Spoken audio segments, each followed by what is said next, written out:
안녕하십니까. 반갑습니다. 오늘도 주님이 주시는 말씀으로 살아가는 저와 여러분 되시길 바라겠습니다. 칼빈은 세상을 가리켜 하나님의 영광을 보여주는 극장이라고 말했습니다. 어떻게 하나님의 영광을 이 세상에서 볼 수 있는 것일까? 사실 이 세상은 하나님의 창조된 작품이기 때문입니다. 모든 것은 그 형태와 조직 속에 창조주의 표지를 가지고 있습니다. 이 물질 세계의 모든 부분은 하나님과 연결되어 있다 해도 과언이 아닙니다. 성경적인 기독교는 물질과 동떨어져 존재할 수 없죠. 우리는 창조 세계를 보고 느끼고 맛보고 냄새 맡고 듣습니다. 칼빈의 이야기를 적용한다면 어떻게 질문할 수 있을까요? 하나님의 영광을 보기 위해 어디로 가야 합니까? 그곳은 하나님께서 창조하신 세계입니다. 왜죠? 그 안에 하나님의 통치가 있기 때문입니다. 하나님께서 이 세상을 만드시고 그냥 내버려 두지 않으셨습니다. 이 세상은 우연히 생겨난 물질이 아닙니다. 이 창조 세계는 창조주와 온전한 관계에서만 제대로 이해할 수 있죠. 창조 세계는 우리가 하나님을 만나고 그분과 대화하는 장입니다. 하마와 리워 야단에게 존재하라고 말씀하셨던 그 목소리가 내 죄가 용서함 받았다라고 말씀하신 목소리입니다. 그리고 환난 날에 자신을 부르라고 하신 그 목소리와 같은 목소리입니다. 시편 저자들이 하나님의 창조하신 세상 밖으로 나가지 않는 이유는 무엇일까요? 그것은 그들이 해야 할 일이 기도이기 때문입니다. 하나님께서 창조하신 세상 밖에서는 진짜 기도가 존재하지 않기 때문이에요. 창조 세계와 분리된 기도는 어리석은 감상주의나 신비주의로 전락해 버립니다. 말씀은 훌륭한 사상, 신성한 감정, 도덕적인 열망으로 된 것이 아닙니다. 잘 생각해 보시면 말씀이 육신이 되었죠. 또 예수님은 물을 포도주로 바꾸었고 그 포도주는 다시 피가 되었습니다. 예수님은 포도주를 자신의 피라고 말씀하셨습니다. 하나님은 성경의 처음 몇 구절에서 에너지와 재료의 세계로 하여금 존재, 빛, 달, 별들, 땅, 식물, 물고기, 새, 남자와 여자가 되라고 말씀하셨습니다.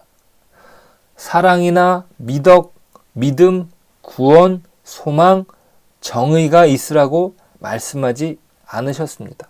물론 그 원동력, 그 중심은 사랑이지만 말이죠. 창세기의 시작은 기도회보다는 물리학 실험실과 같다라고 유진 피터스는 말합니다. 그러나 시편에서 물리학과 기도는 같은 공간에 있습니다. 하나님을 만나는 시편에서 지배적인 어법은 은유입니다. 오늘 본문에서 등장하는 어법이죠. 표현하고자 하는 대상을 다른 대상에 빗대어 표현하는 것이 은유예요. 여호와는 나의 반석, 나의 요새, 바위라고 표현하는 것처럼 말이죠. 이 은유는 영과 물질이 일치하는 언어입니다. 하나님은 바위가 아닌데 그렇게 말하고 있어요. 은유는 감각, 경험의 언어, 즉 우리가 친근히 사용하는 언어를 말합니다. 이 친근한 언어를 사용하여 우리를 믿음, 죄책감, 마음, 하나님처럼 보이지 않는 세계로 인도합니다. 그 은유가 말하는 것이요, 대부분 많은 것들이 보이지 않는 것이에요. 하지만 그것을 우리로 하여금 보이게끔, 만지게끔 도와주죠. 느끼게끔 도와준다는 것이에요.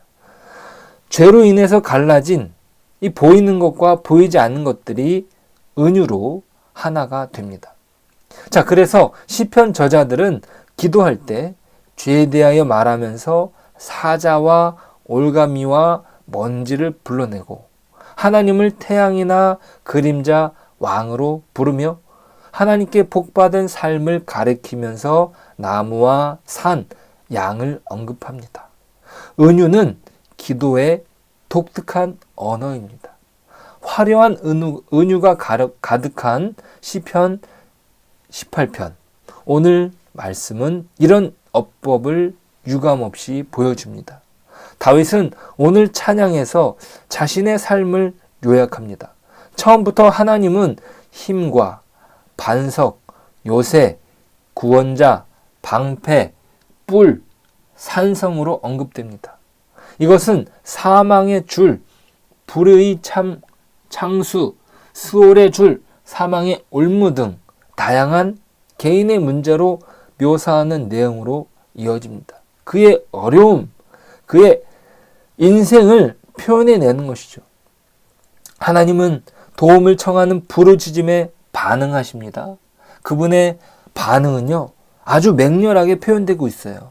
코에서 연기가 흘러나오고 비구름 장막 아래에 어둠이 드리운 하늘로부터 내려오셔서 구름을 타십니다.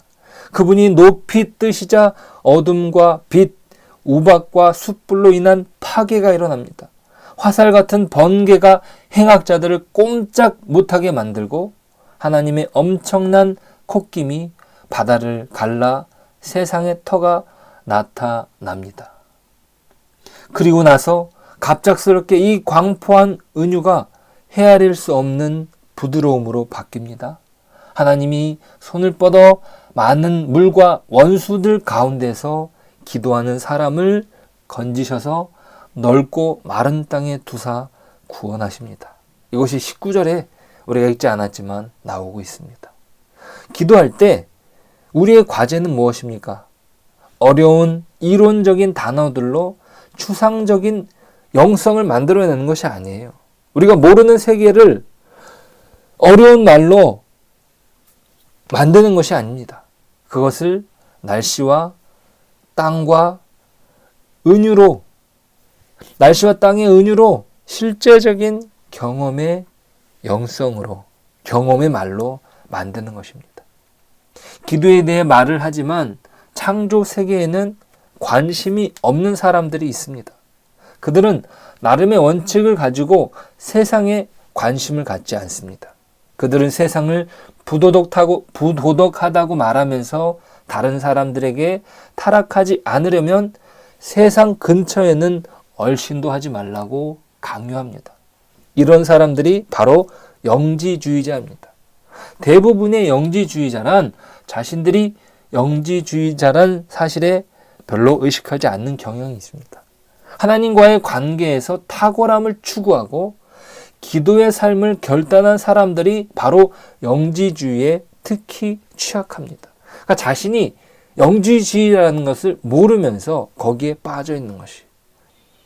영지주의는 물질을 싫어합니다. 그들에게 물질이란 순수한 아름다움과 진리와 선에 대해 상승할 수 있는 그 열망에 방해가 되는 아주 지저분하고 불편하며 거리끼는 것입니다. 따지고 보면 그들의 말도 맞을 수 있어요. 아니, 맞습니다. 물질은 대부분의 문제의 명백한 원인이 됩니다. 물건이 없었다면 도둑질이나 탐심도 없었을 것입니다. 육체가 없었다면 폭식이나 간음도 없었을 것이에요.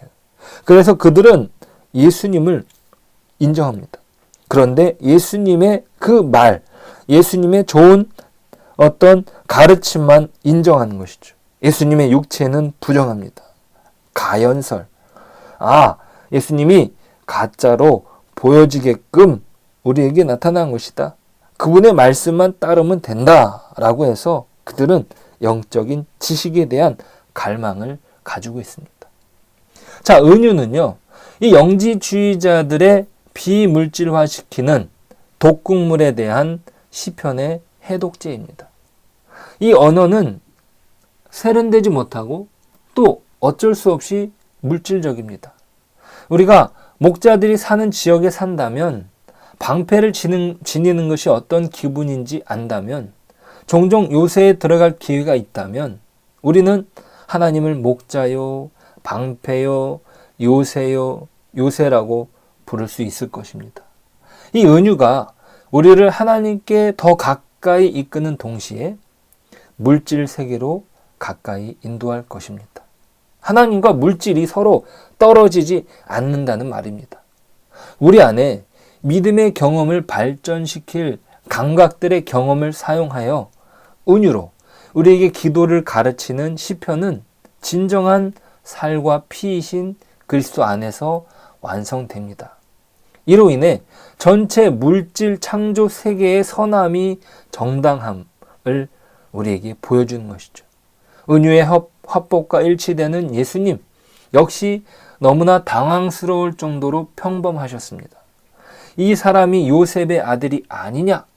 어찌하여 너희 선생은 세리와 죄인들과 함께 잡수시느냐? 예수님은요, 그야말로 육신이셨어요. 예수님은요, 그야말로 물질이셨다는 말입니다. 시편의 은유들은 그리스도의 성육신에 의하여 성내전적 삶, 즉 모든 것, 모든 사물과 모든 인격이 하나님을 증명하는 삶이 됩니다. 예수님은 주변의 모든 것을 사용하셔서 우리로 하나님을 인식하게 만드십니다. 예수님이 모든 것을 집어 드시는 순간 확실히 그것은 이질적인 것이 아니라 하나님의 소유물, 하나님을 만나는 도구인 그분의 창조 세계의 일부였습니다. 가나의 물 항아리, 예루살렘의 바람 소리, 갈릴리의 파도, 베데스다 목가 중풍병자의 자리, 게다가 나사로의 시신까지 예수님은 사용하셨죠. 오늘 어떤 은유로 하나님을 부를 수 있겠습니까? 그분은 우리의 살과 피가 되셔서 오늘도 우리를 살리실 것입니다. 그분은 오늘도 우리의 피난처가 되시고 피할 바위가 되어주십니다. 그 하나님을 오늘 내가 만나고 나의 하나님을 고백하는 저와 여러분 되시길 축복합니다. 오늘 말씀에 나의 구원에 내가 라는 단어들이 많이 등장하지 않습니까?